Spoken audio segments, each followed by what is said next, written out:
ありと何一つ変わらない。いや、それ以上に。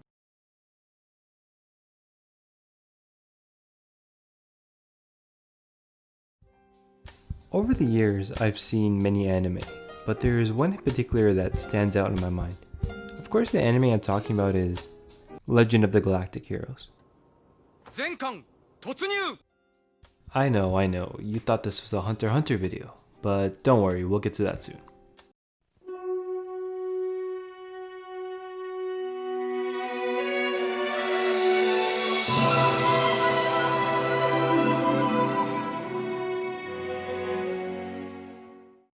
Legend of the Galactic Heroes is a story centered around two factions of the galaxy, one belonging to a democracy-valuing republic, the Free Planets Alliance, and the other upholding the government through authoritative means, the Galactic Empire.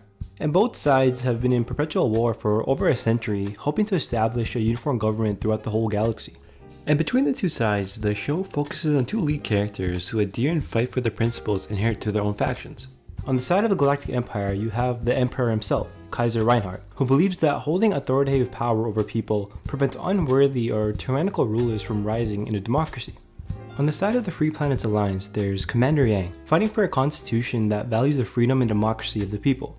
And when the two meet, it makes for an interesting conflict of ideas. 時に暴君が出現するからといって強力な指導性を持った政治の功を否定することはできまい。私は否定できます。どのようにだ？人民を害する権利は人民自身にしかないからです。まさに肝心なのはその点であって、専制政治の罪とは人民が政治の失敗を他人のせいにできるという点に尽きるのです。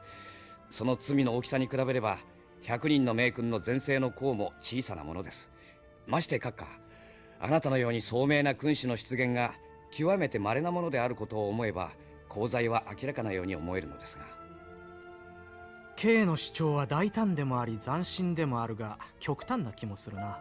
Yang believes that people within a society should be allowed to make their own choices, even if the choices they make are flawed, because infringing on their right to that freedom is the ultimate cardinal sin, which is directly opposed to Kaiser Reinhardt's philosophy. I think it's interesting to point out that Reinhardt states that Yang's values are extreme when he himself is a dictator of his own people. Granted that he is a kind and compassionate ruler who truly cares for the well-being of his citizens, he is still a dictator nonetheless. Now this is just my opinion, but when it comes to Hunter x Hunter, the position of Yang and Reinhardt can be superimposed onto Netero and Mereum respectively.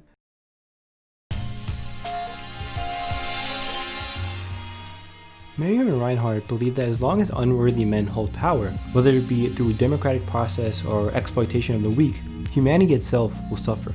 While both definitely have very nuanced differences in their approach, the core of their beliefs, their desire to eradicate certain freedoms of humanity, are very similar.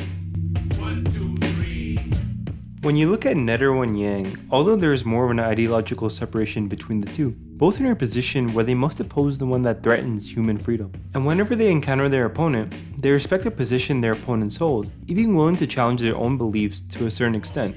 For Yang, whether it results in success or failure, he believes that humanity should always have the right to make decisions, regardless of how much history proves otherwise. While not as concrete or similar in position to Yang, Netero chooses the side of humanity that Mereum and kind of Reinhardt finds irredeemable. And this irredeemable factor, through Mereum's eyes, is the potential of human evolution. And the reason for Netero's death is the very thing Mereum wanted to stop. And in retrospect, it's kinda hard not to question Netero's choice. Should we keep our freedom as humans and let us destroy ourselves? Or should we let an authoritative figure like Mereum come in and save us? It may seem like a silly question, but can we answer it? And even if we do, who's to say that we're right or wrong?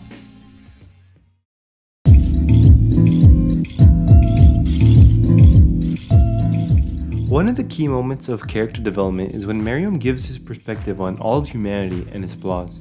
He's convinced that humanity is not competent enough to take care of itself, evident by our tendency to exploit the weak, while corrupt individuals monopolize power for themselves. Even the idea of borders that separates groups of people comes off as despicable to Mereum. Netero, who serves more as a physical opposition than an ideological one, is not completely opposed to Mereum's beliefs until the moment he dies, succumbing to the notion that the potential for human evolution will triumph over the Chimera ants.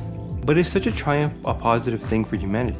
And I think the reason that Togashi gave us the fight is to make us think. It might make one consider the possibility that we might have to be ruled over a higher being to keep us from destroying ourselves. 世が壊してやる。そして与えよう。平等とは言えぬまでも、理不尽な差のない世界を。And themes of exploitation are depicted in Hunter x Hunter. We see a rather obvious allegory of North Korea and Kim Jong-un in the form of East Gorto and the ruler Diego. But I also think there's more subtle examples of this corruption, seen primarily in the Hunter Association. And this corruption, I'll let Yang explain what I mean.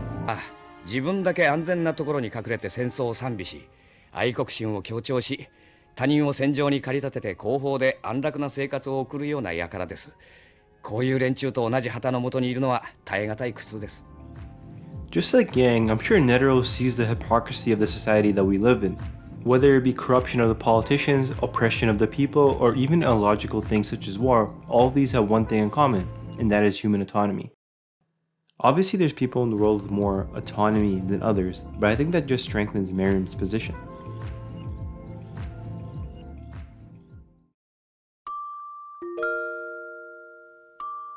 Regardless of how much you disagree or agree with Mereum, we can all agree that he's an incredibly complex character whose progression instills a sense of empathy for his ideology. I mean, the same people that ordered Netero to kill Mereum at the cost of his own life are the same ones that granted immunity to Diego's men, who was as corrupt as they come. But just because of that, does that necessarily validate Mereum's philosophy? I don't know, and maybe it's not up to us, but once again I'll turn to Yang to answer the question. I believe that an ideology seen from another side must give rise to a counter-ideology. Perhaps in this universe, there exists a solitary, absolute truth. Perhaps it clarifies every question, but that's beyond the reach of these short hands. Hunter x Hunter is a masterclass of thematic expression through storytelling, and Togashi's execution of this conflict between Mereum and the human condition, specifically human freedom in my eyes, is quite profound. And these themes are just one of the many layers of the Chimera Ant arc that we can peel back and analyze, as there's much more than meets the eye here. I'm gonna keep it at that, and I would like to thank everyone for watching, and subscribe if you can, it means a lot. Until next time, peace.